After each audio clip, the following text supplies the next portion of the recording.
Hey everyone, and welcome back. Today we're diving into something that's at the very core of who we are, honoring our parents. It's a relationship that shapes every single one of us, and as we're about to see, our sources describe it as nothing less than a direct gateway to paradise. So, let's get right into it. Wow. Just let that sink in for a second.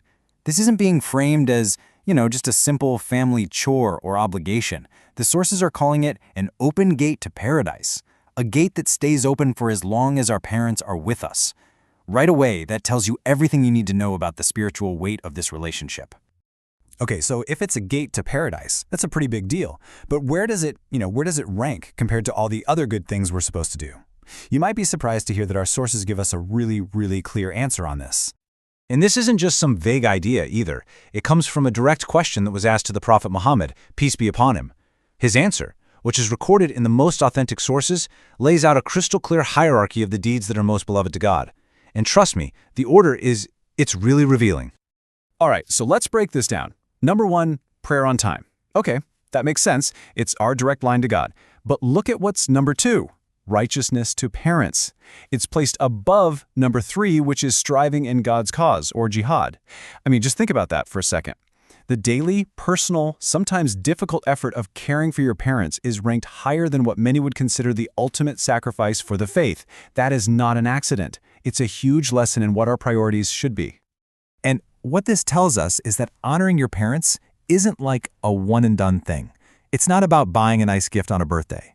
The sources frame it as a constant, continuous state of being. It's a duty that isn't just for special occasions. It's for your entire life.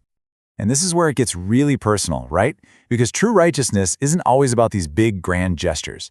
It's actually woven into the tiny threads of everyday life. It's in the tone of your voice when you speak to them, the kindness in your eyes, the quiet prayers you say for them when they're not even around. Every single one of those little things, it's all part of a continuous act of worship. And check this out. This verse from the Qur'an just takes it to a whole other level.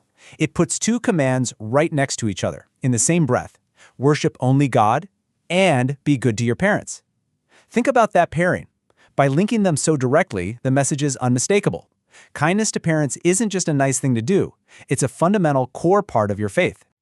Okay, so we get it. This duty is huge. But what does it actually look like in real life?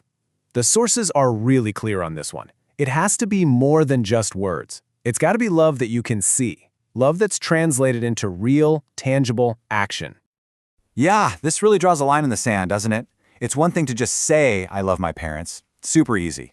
But it's a whole other thing to actually live it, to show it through service, through praying for them, and maybe the toughest one of all, patience. Patience when they're slow, patience with their little habits, patience as they get older. That's where simple affection really turns into true, deep devotion.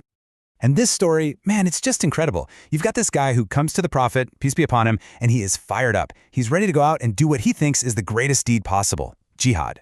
But the Prophet stops him, and he redirects all that passion and energy. He just asked him a simple question, are your parents alive? The man says yes, and the instruction he gets is so clear. Then in them you should strive. Basically, your great struggle, your great effort, it's right there, at home, serving them. But what happens when that gate to paradise we talked about eventually closes? It's a tough question, one that so many of us will have to face. How can we possibly continue to show that same righteousness after our parents have passed on? Well, the good news is that connection doesn't just end. The sources give us these really beautiful, practical ways to keep their legacy and our love for them alive. You can actually continue to be a source of good for them. You do that by praying for them, giving charity in their name, finishing promises they might have made, and, this is a big one, keeping up with the friends and family that they loved so much. So, you see, death isn't the end of this beautiful duty at all. Every one of those acts becomes proof of a love that just doesn't die. It's really the ultimate way to show your loyalty to the very people who gave you life. All right, so we've seen just how massive this deed is, how it stretches through our whole lives and even beyond. Now, let's pull it out of the abstract and bring it right here, right now, with one simple thing you can do today. This is the call to action right from the source. And look, it's not some big, complicated thing. It's not expensive. It's a phone call, a quick visit, just a few sincere words. It's such a small gesture, but it could completely change their day. And it strengthens your own connection to that open gate of paradise. And If they're no longer with us, that question is still there, isn't it? How will you honor their memory tonight? Maybe it's a prayer, maybe it's a small act of charity, or calling an old family friend just to check in. It's a chance for us to reflect and to act, a chance to make sure that even though that gate is closed, the blessings keep pouring through because of our love.